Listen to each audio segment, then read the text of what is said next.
दोस्तों, भगवान श्री राम की मूर्ति के निर्माण के लिए नेपाल के जनकपुर से शालिग्राम की विशाल शिला लंबी यात्रा तय करने के बाद 40 टन वजनी शालिग्राम की 2 शिलाएं अयोध्या पहुंच गई है। अयोध्या में रामलला की मूर्ति नेपाल के शालिग्राम शिलाओं से बनेगी। इस शालिग्राम की शिला को लगभग 6 करोड़ साल पुराना बताया जा रहा है। बता दें कि इन शिलाओं से भगवान राम और माता सीता की भव्य मूर्ति बनाई जाएगी। माना जा रहा है कि ये मूर्ति अयोध्या में बने भव्य राम मंदिर के गर्भगृह में स्थापित की जाएगी।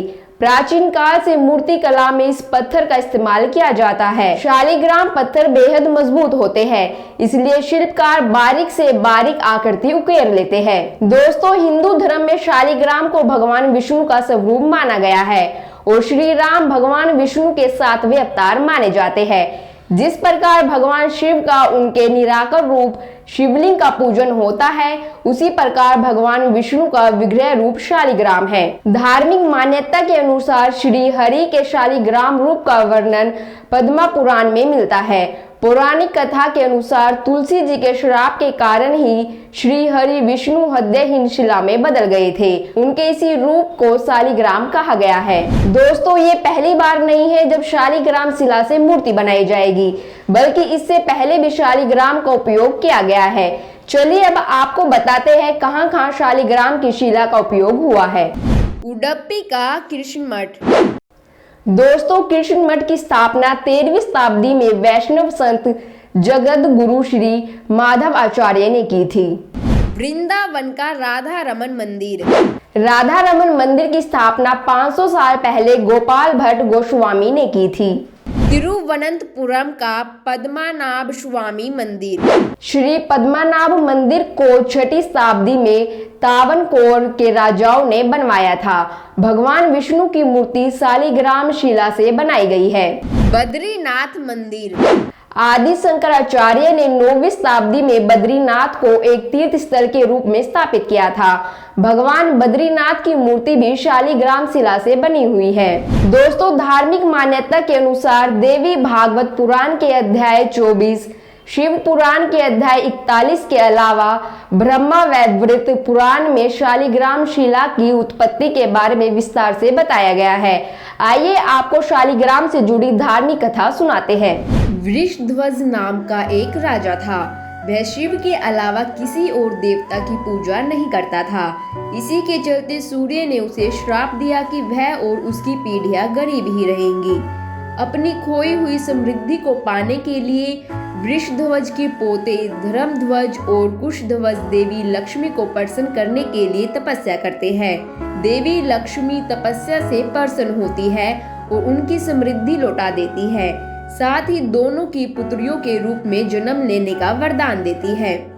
इसके बाद देवी लक्ष्मी कुशध्वज की बेटी वेदवती और धर्मध्वज की बेटी तुलसी के रूप में अवतार लेती है। तुलसी अपने पति के रूप में भगवान विष्णु को पाने के लिए बद्रिकाश्रम में तपस्या करने चली जाती है। ब्रह्मा उन्हें बताते हैं कि इस जीवन में पति के रूप में विष्णु उन्हें नहीं मिलेंगे और उन्हें शंखचूड़ नामक दानव से विवाह करना होगा। बता दें कि अपने पिछले जन्म में शंखचूड़ ही सुदामा थे। दरअसल राधा ने सुदामा को श्राप दिया था कि वह अगले जन्म में दानव बनेंगे। इसी वजह से शंखचूड़ स्वभाव से सदाचारी और पवित्र था और विष्णु का भक्त था। उन्होंने ब्रह्मा की आज्ञा पर तुलसी से विवाह किया। विवाह के बाद शंखचूड़ के नेतृत्व में दानवों ने अपने प्रमुख शत्रुओं देवताओं के खिलाफ युद्ध छेड़ दिया। शंखचूड़ के गुणों की वजह से यह युद्ध दानव जीत गए। इसके बाद दानवों ने स्वर्ग से देवताओं को बाहर निकाल दिया। पराजय से हतोत्साहित देवता भगवान विष्णु के पास पहुंचे। उन्होंने बताया कि शंखचूड़ की मौत भगवान शिव के हाथों होनी तय है। देवताओं के अनुरोध पर शिव शंखचूड़ के खिलाफ युद्ध छेड़ देते हैं। हालांकि कोई भी पक्ष एक दूसरे पर हावी नहीं हो पाता। ऐसे में ब्रह्मा जी शिव को बताते हैं कि शंखचूड़ को तब तक नहीं हराया जा सकता जब तक कि वह अपना कवच पहने हुए है और उसकी पत्नी की पवित्रता भंग ना हो जाए। इसके बाद भगवान विष्णु एक बूढ़े ब्राह्मण का वेश धारण कर शंखचूड़ के पास पहुंचते हैं और भिक्षा कवच मांगते हैं। शंखचूड़ उन्हें अपना कवच दे देता है। इसके बाद वह शिव के साथ युद्ध में व्यस्त हो जाता है। इसी बीच विष्णु कवच पहनकर शंखचूड़ का रूप धारण करते हैं और तुलसी के साथ सहवास करते हैं। इस प्रकार तुलसी की पवित्रता भंग हो जाती है और शिव के त्रिशूल द्वारा शंखचूड़ को मार दिया जाता है।